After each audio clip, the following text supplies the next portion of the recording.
안녕하세요. 카즈의 일본에서 살아남기입니다. 오늘은 일본 소도시에 유학을 갔을 때의 장점에 대해서 이야기해 보겠습니다. 말씀드렸다시피 저는 일본의 소도시에서 유학 생활을 했습니다. 소도시라고 해도 완전 시골은 아니고 서울에서 직항으로 갈 수 있는 공항도 있는 나름 괜찮은 지역이었어요. 제 고향인 부산에서는 직항이 없었지만요.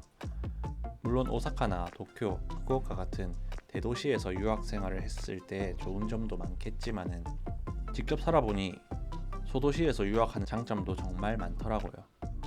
제가 유학을 준비할 때에는 저에게 선택권은 거의 없었지만요. 자, 그럼 본론으로 들어가 보겠습니다. 첫 번째, 한국인이 적다입니다. 제가 다녔던 학교에는 사비 유학생 한국인이 정말 적었습니다. 제가 입학했을 때 지리학과 전체 6학년을 합쳐서 한국인이 저 포함 3명, 본교 전체를 합쳐도 제 기억으로는 20명도 되지 않았던 걸로 기억합니다. 가끔 교환학생이 오기도 했는데 그 시기를 포함해도 20명 정도였던 걸로 기억해요. 한국인이 적다는 게 왜 장점이냐고 생각할 수 있겠지만 저는 이게 정말 큰 장점이라고 생각합니다. 저번 영상에서도 말씀드렸는데 보통 외국에서 만난 한국인들끼리는 같은 처지, 같은 언어라는 이유만으로 자연스럽게 뭉칠 확률이 높습니다. 처음에는 일본어를 쓰는 게 꽤 힘드니까요. 그렇게 되면 일본인 친구들과 어울릴 시간이 자연스럽게 줄게 되고 결국은 일본어를 사용할 기회도 줄게 됩니다. 일본에 유학을 왔는데 몇 년이 지나도 일본어가 잘 안 느는 상황 생각보다 많습니다. 물론 다들 잘 합니다. 그런데 외국에 왔으면은 원어민들처럼 언어를 사용할 수 있어야 되지 않을까요? 한국인이 적다는 것은 한 명 한 명과 깊은 관계를 만들 수 있다는 의미이기도 합니다.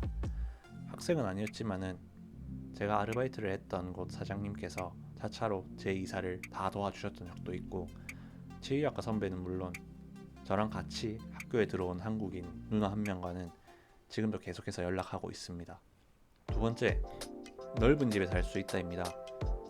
도쿄나 오사카에서는 좁은 원룸 하나에 월세만 6, 7만 원이 나갑니다. 여기에 전기세, 수도세, 가스비, 보험비, 핸드폰비 하면은 돈이 엄청 나가겠죠. 하지만 지금 화면에 보이는 집이 제가 살던 집인데 이 넓이에 주차장까지 포함해서 월 48,000엔이었습니다. 조금 더 좁은 곳이면은 4만엔 초반대나 그 이하도 충분히 가능했어요. 일본에서 집 크기 단위인 조로 계산하면 부엌에서 화장실까지 포함해서 24조 정도 되는 꽤 넓은 곳이었습니다. 솔직히 혼자 살기에는 너무 넓었죠. 근데 그 덕분에 친구를 10명 이상 초대해서 놀 수도 있었고 짐도 정말 여유롭게 들 수 있었습니다. 이불 깔고 대여섯 명이서 같이 자고 간 적도 있었어요. 물론 치대 캠퍼스가 좀 중심에서 멀리 떨어져 있어서 조금 더 저렴하게 살 수 있었던 점도 있어요. 세 번째, 친구들이 차를 많이 가지고 있다입니다.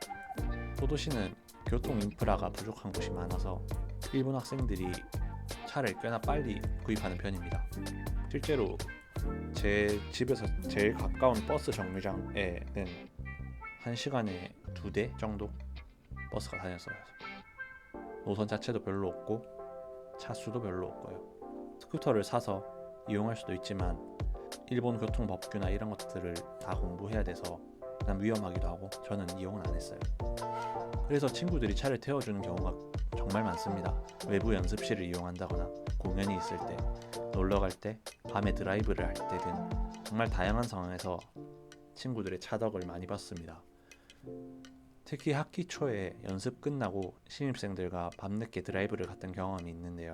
그때 처음 친해진 후배와 또 다른 후배가 아직도 친하게 지내고 있는 걸로 알고 있어요. 그때 그 후배가 진짜로 드라이브를 가고 싶었던 건지는 모르겠는데 결과가 좋았으니까요. 네 번째, 음식이 맛있습니다. 물론 기본적으로 일본은 식당에 들어갔을 때 실패할 확률이 적은 나라이긴 합니다.